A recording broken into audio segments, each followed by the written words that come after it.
एक घने जंगल में कालू कौवा अपनी पत्नी गौरी कौवी और अपनी बूढ़ी माँ के साथ रहता था। गौरी कौवी अपनी सास पर बहुत अत्याचार करती थी। कालू जी, आप अपनी माँ को घर से बाहर निकाल दो। अब मैं तुम्हारी माँ के साथ इस घर में नहीं रह सकती हूँ। गौरी, माँ बूढ़ी हो चुकी है, वो कहाँ जाएगी? अगर तुम्हारी माँ होती तो क्या तुम भी उसे घर से बाहर निकाल देती? अगर तुम्हारी माँ इस घर से नहीं गई तो मैं इस घर से चली जाऊंगी।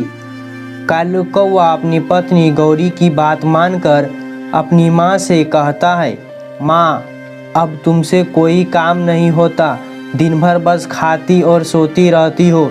मेरी पत्नी को तुमसे बहुत दिक्कत होती है, वो हर रोज़ मुझे अपने मायके जाने की धमकी देती रहती है। तुम ऐसा करो, कहीं और चली जाओ, तुमने तो अपनी ज़िंदगी काट ली, अब मुझे चैन से जीने दो।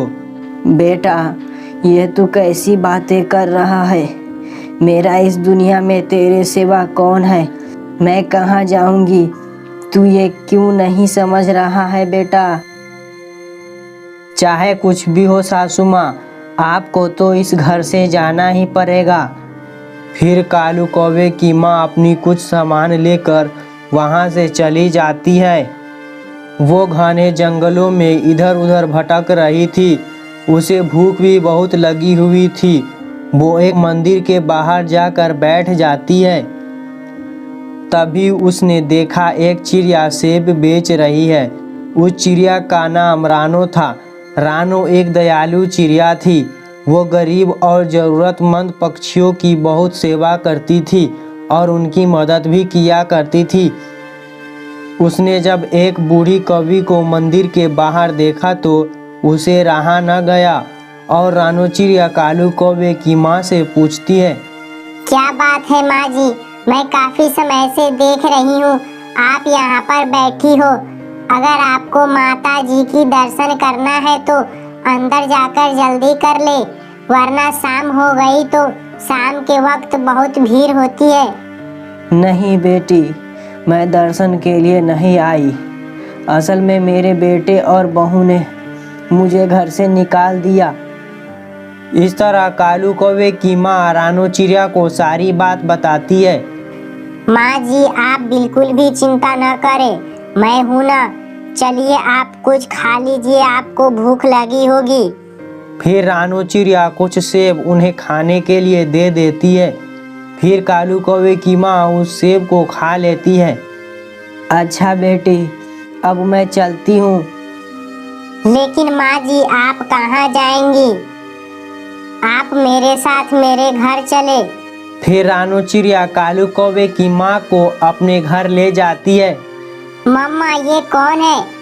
किक्की बेटा, ये तुम्हारी नानू है। तुम मुझसे हमेशा पूछते थे ना कि मम्मा मेरी नानू कहाँ है, तो देखो आपकी नानू आ गई। किक्की अपनी नानू को देखकर बहुत खुश होता है।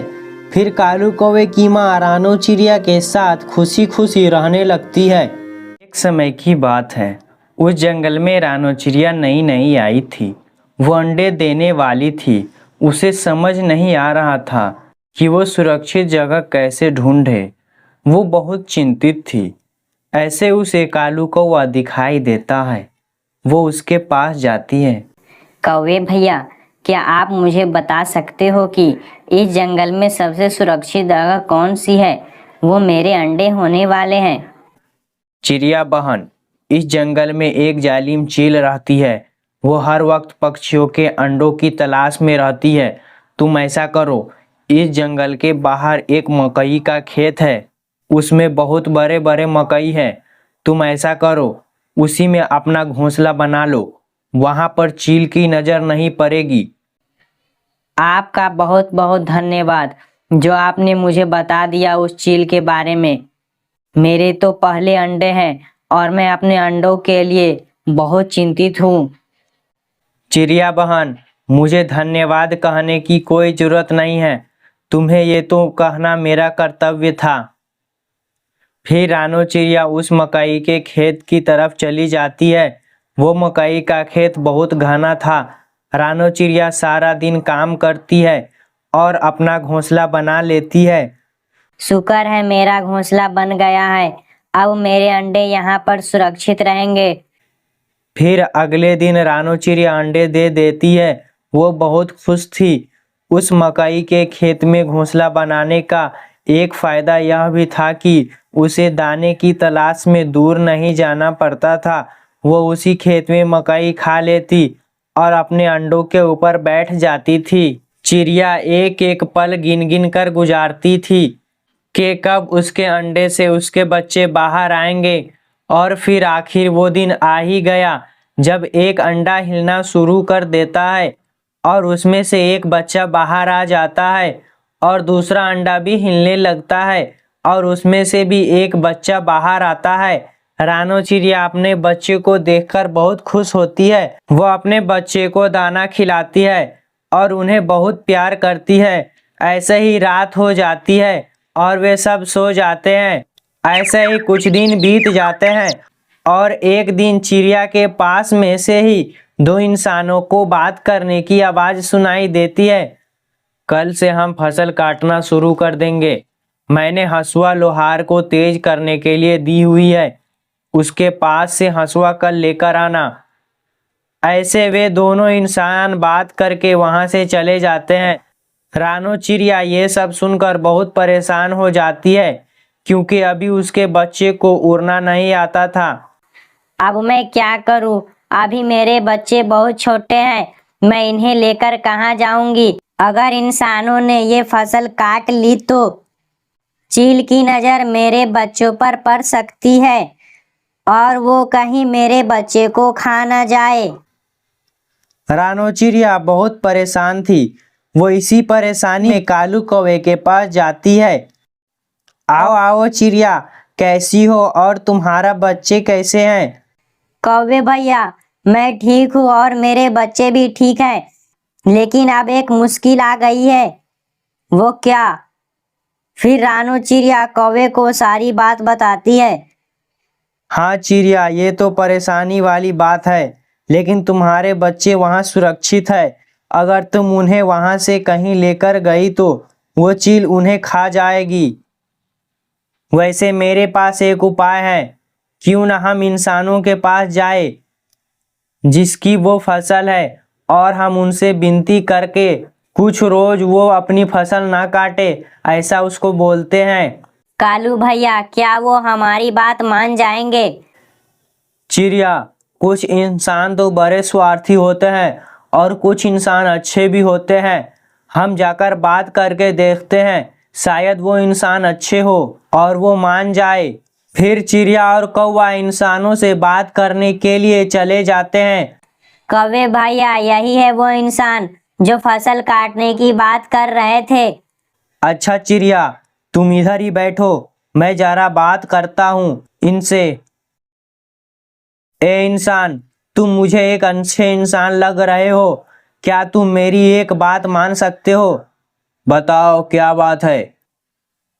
तुम कुछ दिन अपने मकई की फसल ना काटो। वो असल में मेरी दोस्त रानो चिड़िया के छोटे छोटे बच्चे हैं जो अभी आपके खेत में ही हैं। वे अभी बहुत छोटे हैं। वे अभी सही से उड़ भी नहीं सकते। उन्हें ठीक से उड़ने में 2-3 दिन लग जाएंगे। जब तक वे उड़ना सीख नहीं लेते तब तक आप फसल ना काटे। काले कौवे, कहीं तुम पागल तो नहीं हो गए हो? एक आम सी चिड़िया के बच्चों के लिए अपना कीमती फसल बर्बाद मैं क्यों करूं? और बारिश का क्या पता कहीं शुरू हो जाए। अगर बारिश शुरू हो गई तो मेरी तो सारी फसल बर्बाद हो जाएगी। चलो भागो यहाँ से, वरना एक लगाऊंगा तुम्हें। कालू कौवा वहां से आ जाता है। क्या हुआ कौवे भैया? क्या वो इंसान मान गया? नहीं चिड़िया, वह इंसान नहीं माना।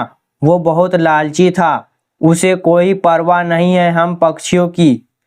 अब हम क्या करेंगे कौवे भैया? वे इंसान बात कर रहे हैं। हंसुआ लोहार को तेज करने के लिए दी हुई है।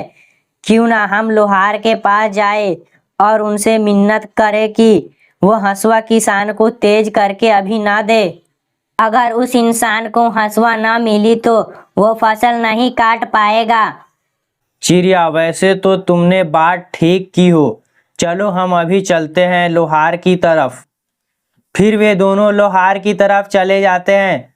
लोहार जी, आप मुझे एक अच्छे इंसान लग रहे हैं। क्या आप मेरी मदद कर सकते हैं?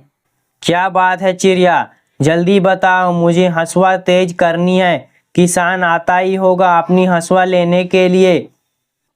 लोहार भैया, प्लीज आप कुछ दिनों तक ये हंसुए को तेज न करें। उस इंसान के खेत में मेरा घोंसला है और घोंसले में मेरे छोटे छोटे बच्चे हैं। अगर किसान ने अपनी फसल काट ली तो मेरे बच्चे को चील खा जाएगी। चिड़िया, तुम्हें अपने बच्चों की तो बहुत फिक्र है, लेकिन अगर मैंने किसान को समय पर हंसुआ तेज न करके दिया तो किसान मुझे पैसे नहीं देगा और मैं अपने बच्चों को भोजन कैसे खिलाऊंगा। और लोहार भी उनकी बात मानने से इनकार कर देता है। वे वहां से भी निराश होकर आ जाते हैं और वे दोनों एक पेड़ पर बैठ जाते हैं। कौवे भैया, उस लोहार पर तो मेरी आखिरी उम्मीद थी। अब हम क्या करेंगे? चिड़िया, मेरे दिमाग में एक बात आ रही है। वो क्या कौवे भैया? हम यहीं बैठे रहते हैं और आगे तुम देखना मैं क्या करता हूँ। फिर कुछ देर बाद वो किसान अपना हंसुआ लेने आ जाता है। जैसे ही वो किसान अपना हंसुआ लेकर वहां से गुजरने लगता है, तभी कालू कौवा जल्दी से जाकर किसान से उसका हंसुआ लेकर उड़ जाता है। फिर क्या था, कौवा आगे आगे और किसान पीछे पीछे। कालू कौवा हंसुआ लेकर सीधा सागर की तरफ चला जाता है और जाकर उस हंसुआ को सागर के पानी में गिरा देता है। मतलबी इंसान, अब जाओ जाकर फसल काटो। किसान कौवे की चालाकी देखकर दंग रह जाता है। अब तो नया हंसुआ बनने में 2-4 दिन लग ही जाएंगे। कालू कौवा वापस आ जाता है और रानो चिड़िया से ऐसे कहता है, चिड़िया, अगर घी सीधी उंगली से ना निकले तो उंगली टेढ़ी भी करनी पड़ती है। हर बार गर्म नहीं किया जाता। और वे दोनों हंसने लग जाते हैं। ऐसे ही 3 दिन गुजर जाते हैं और रानो चिड़िया के बच्चों ने उड़ना सीख लिया था। और फिर रानो चिड़िया अपने बच्चों को लेकर वहां से चली जाती है।